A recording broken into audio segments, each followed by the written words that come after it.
Bismillahirrahmanirrahim. Assalamualaikum warahmatullahi wabarakatuh. Halo sahabat guru dimanapun Anda berada, semoga sehat selalu, berkah selalu, dimudahkan segala urusannya, dan lelah kita menjadi lillah, amin ya Allah. Baik rekan-rekan guru, tidak bosan-bosan ya saya mengingatkan, mudah-mudahan rekan-rekan guru ini berkenan untuk mensupport YouTube channel saya di Belajar Jadi Guru Hebat, Guru Profesional, agar YouTube channel ini semakin berkembang. Nah, pada video kali ini saya akan share tentang pengalaman saya menyusun aksi nyata yang telah lulus validasi. Dan ini prosesnya agak lama teman-teman guru, karena saya itu ada perbaikan ya. Tapi saya ajukan banding karena saya merasa aksi nyata saya ini sudah sesuai dengan petunjuk teknis yang ada di aksi nyatanya, di ketentuannya itu di rancangan aksi nyata itu kan ya. Jadi sesuai dengan yang sudah ada di PMM-nya seperti itu. Dan alhamdulillah ini sekitar kalau tidak salah hampir 6 bulan ya saya menunggu. Ini alhamdulillah sudah lulus validasi kemarin, kalau tidak salah 30 Juli gitu teman-teman. Nah, saya melakukan refleksi pribadi tentang profil pendidikan di SMP Negeri 3 Kuripan 1 Atap unit kerja tempat saya mengajar. Ini kalau sudah seperti ini sudah ditelaah, berarti sudah lulus validasi dan alhamdulillah sudah dapat sertifikat seperti itu teman-teman.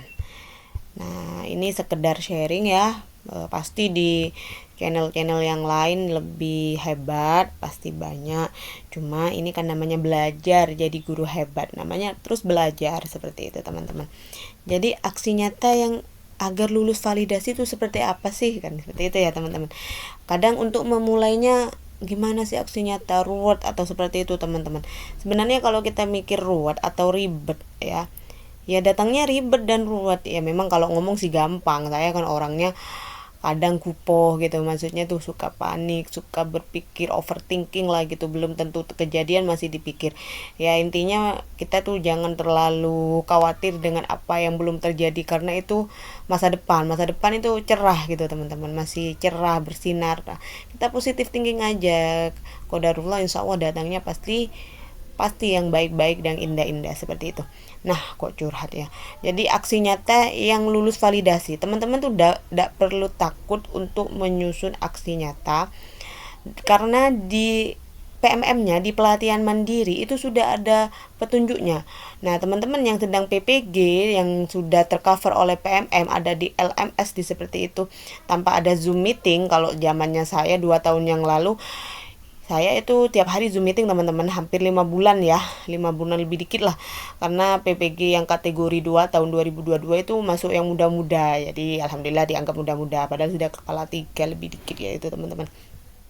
Jadi kalau yang PPG zaman sekarang ini, kakak saya itu kakak bukan kakak kandung ya, masih saudaraan dengan bapak, orang tuanya, jadi masih kakak lah. Beliau itu sedang PPG dalam jabatan dan sudah tercover di PMM seperti itu, sudah mengerjakan pelatihan mandiri gitu. Maksudnya sudah belajar mandiri. Nah, di belajar mandiri itu ada aksi nyata. Nah, beliau itu bingung apa sih yang perlu saya lakukan di aksi nyata seperti itu ya.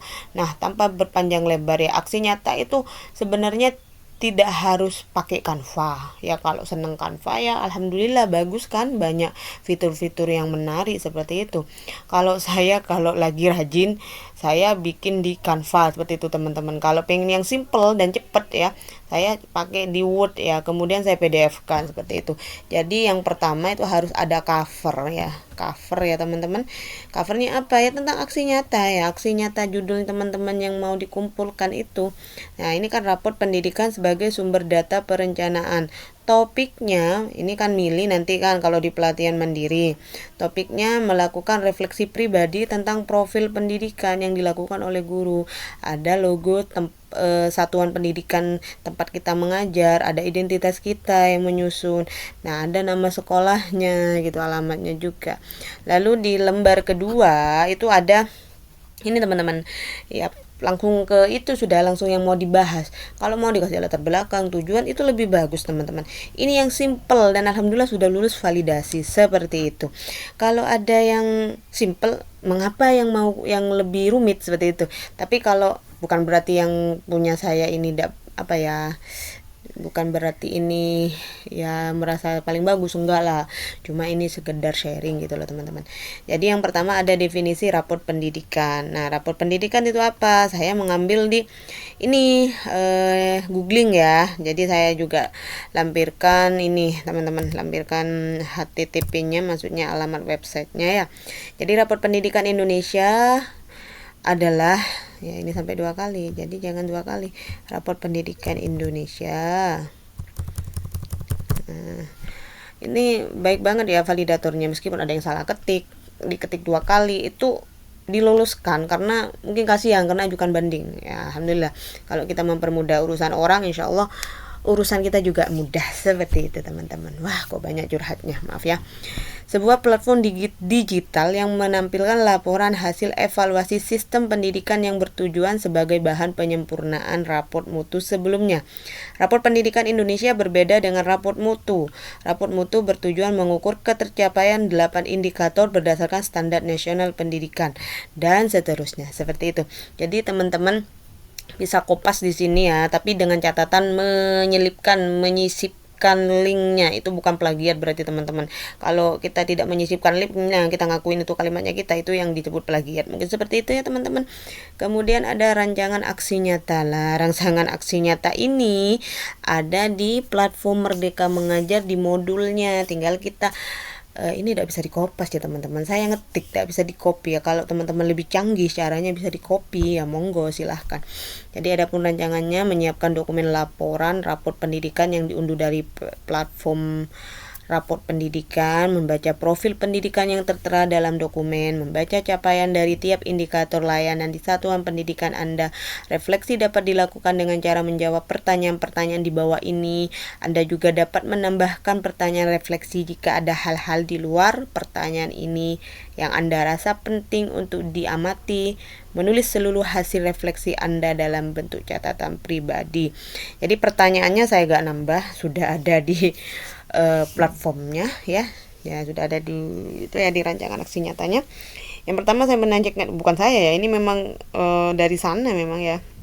Yang pertama, indikator layanan mana saja yang memperoleh capaian cukup baik, kondisi atau fakta apa saja yang ibu bapak temukan di satuan pendidikan terkait capaian ini, dan seterusnya. Kemudian mengunggah bukti refleksi. Nah, ini sudah menjawab pertanyaannya ya, kasih opsi lagi, capaian indikator layanan yang cukup baik. Nah, saya ini melihat raport mutu ya, raport mutunya itu teman-teman bisa tampilkan ya. Ini kan dokumen rahasia, cuma ya jangan ditampilkan semua seperti itu. Jadi raport mutunya di screenshot ya, teman-teman analisis sendiri. Ini kan ada capaian sedang, capaian yang ini kok ngeblur ya, yang naik gitu ya. Jadi dari situ teman-teman menganalisisnya. Jadi literasi berdasarkan tabel pengamatan seperti itu, butuh pemikiran juga ya teman-teman ya. Nah, ini adapun capaian indikator yang cukup baik meliputi peserta didik memperoleh pemahaman literasi yang cukup baik. Hal ini dapat dilihat dengan peserta didik mampu mengintegrasi beberapa informasi lintas teks, mengevaluasi isi, kualitas, cara menulis sebuah teks, dan bersikap reflektif terhadap isi teks. Dan ada 3 ya yang dianggap indikator yang cukup baik. Cukup baik, kita lihat ya. Kemudian data hasil refleksi guru. Nah, ini kan yang pertanyaan itu ya, kita jawab capaian indikator ya. Kondisi atau fakta yang ditemukan di satuan pendidikan terkait capaian ini.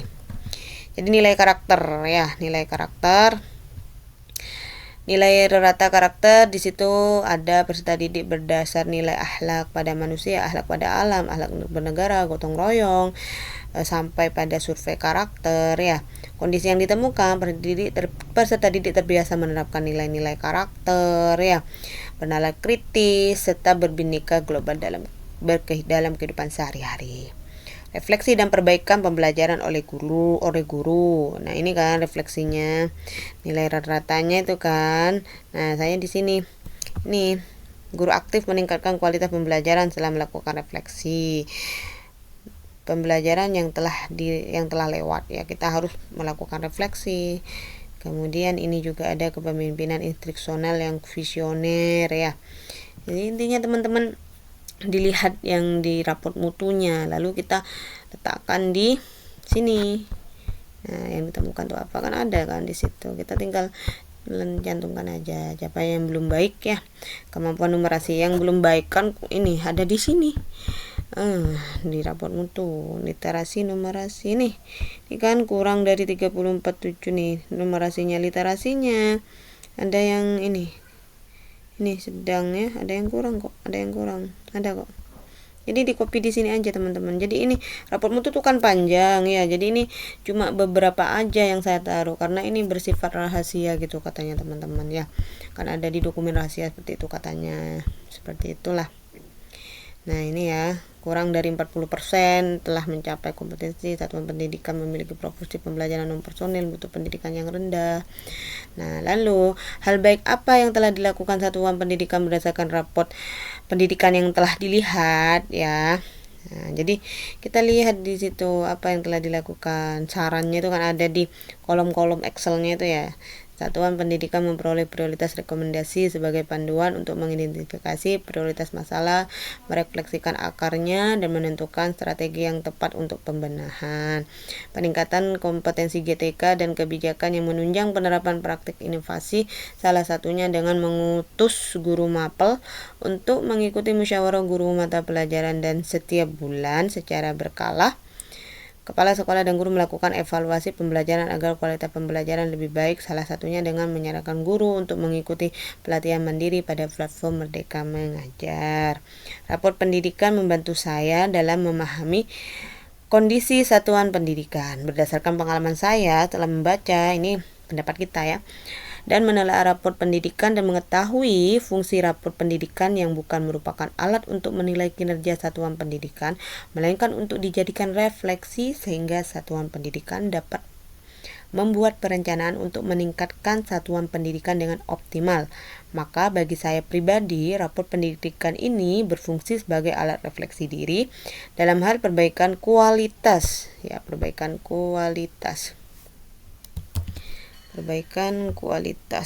Oke. Pembelajaran agar lebih baik. Saya dapat mengetahui indikator mana saja yang cukup baik agar indikator ini dapat ditingkatkan lebih baik. Adapun indikator yang belum baik dapat dibenahi agar menjadi baik. Kedua hal tersebut bertujuan agar pembelajaran yang berpusat pada peserta didik dapat terwujud dengan baik sehingga kualitas pembelajaran menjadi lebih baik.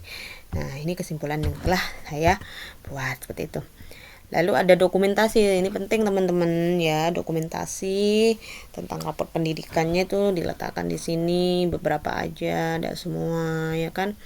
Lalu dokumentasi kegiatan, ini rapat koordinasi tentang peningkatan kualitas pembelajaran bersama kepala sekolah dan rekan guru sejawat ya, rekan sejawat. Kemudian ini juga ada diskusi dengan rekan sejawat ya tentang persiapan berkas dan pengumpulan berkas juga tentang pengelolaan kinerja pada PMM. Nah, ini kan salah satu hal yang dilakukan oleh satuan pendidikan tempat saya mengajar untuk meningkatkan kompetensi GTK gitu kan. Lanjut, ini supervisi dengan kepala sekolah tentang perangkat pembelajaran sebagai upaya peningkatan kualitas pembelajaran. Nah, ini dokumen umpan balik rekan sejawat ya. Jadi kita minta umpan balik ya. Jadi minta pendapat kepada teman-teman guru. Itu penting teman-teman. Seperti itu. Nah, seperti itu ya teman-teman. Mudah-mudahan membantu. Terima kasih telah menonton. Jangan lupa di-subscribe ya. Belajar jadi guru hebat, guru profesional. Terima kasih telah menonton. Saya akhiri. Wassalamualaikum warahmatullahi wabarakatuh. See you next video. Bye.